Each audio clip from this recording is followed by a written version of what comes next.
Listening is the greatest gift we can give to another human being. To create a space of hospitality and of healing where people can share their deepest concerns, process their emotional vulnerabilities, and find peace. Imagine a world where everyone felt able to share what's really going on with them so they could be seen, heard, and understood.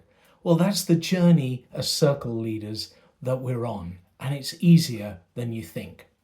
And this morning, here are 10 ways that we can listen empathetically. Number one is that we set an intention to be of service to the other person. And all that means is by just saying to ourselves, I choose to listen. Number two, we are fully present, which means we get off our phones.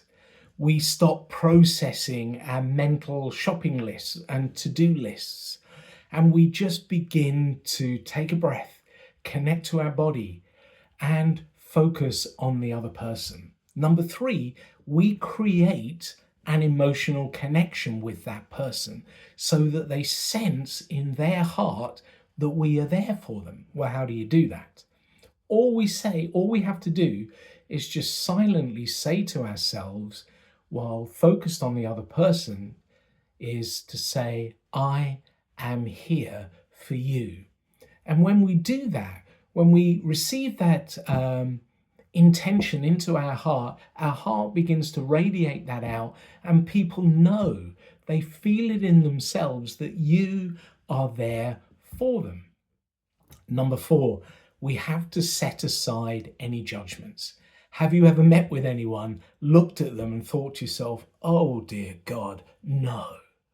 And we start looking at them, we start hearing their words, and we begin to close ourselves down because we're making judgments about what they're wearing, how they sound, how they present themselves, the things that they are talking about. And that's human. But as circle leaders, when we hold space, we're able to set aside those judgments. We're able to take a breath and go, you know what? I choose to accept you. Number five is we place all our awareness and our attention on the other person. We notice their body language. We notice their emotions. We listen to their words. And all of that we are focused on. But number six, we are listening both for facts and for feelings.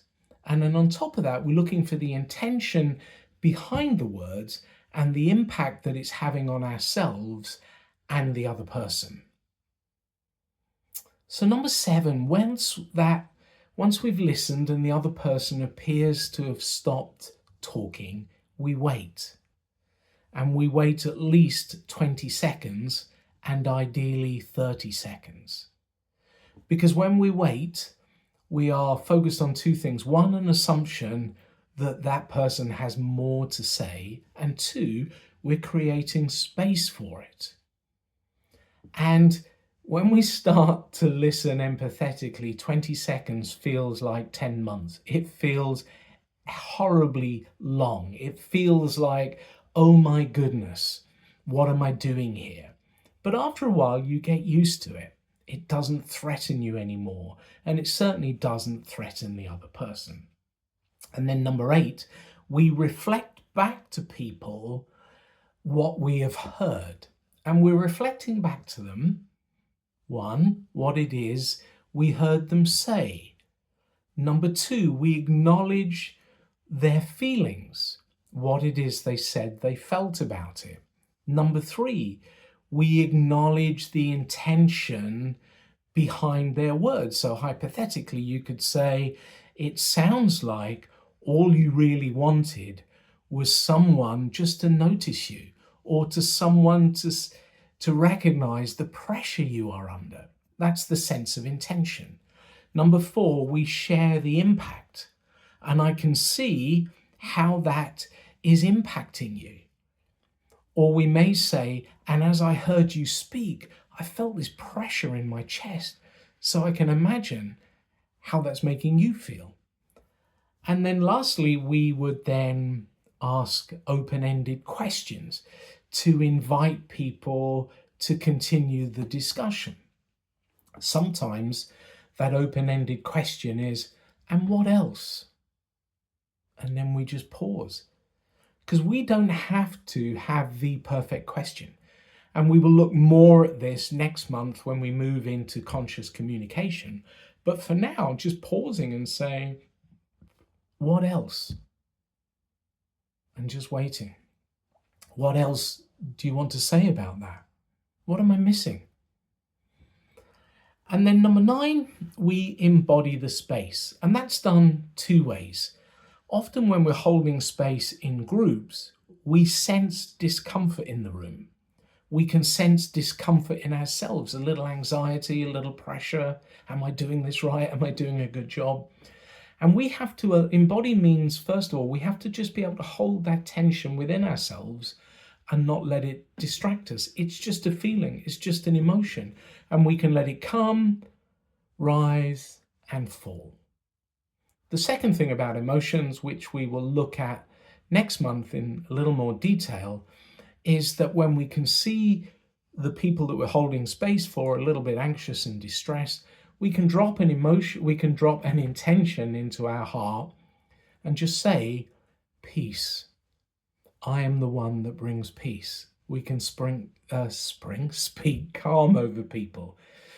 And we can, again, when we set these intentions, it resonates out. And then lastly, we embrace the silence. So there are 2 times we use silence. One, when we have asked the question, and then other times it's obvious the person is processing, and we leave that silence with them. That's their silence. When we pause, that's our silence. But when the other person is just suddenly, you notice their eyes go up, they appear to put their attention on something and they're processing it, that's their silence. And we leave it with them. We don't break that silence until it's obvious they have broken it. And then they'll stop looking, they'll look around, they'll focus on you, and it's like, yeah, what do you think? And sometimes, thirdly, it's helpful in holding space, both in groups and one-to-one, to be able to say to people, I'm wondering if it might be good if we just sat in silence for a moment and just see what else needs to come out and be talked about. So, 10 ways to listen empathetically. Don't try and get all of those 10 right in the next few days. Just focus on practicing one of them. And probably the best thing that I can encourage all of you to do is set the intention to be of service to others, to say to yourself, I choose to listen to this person, and then close your mouth and listen.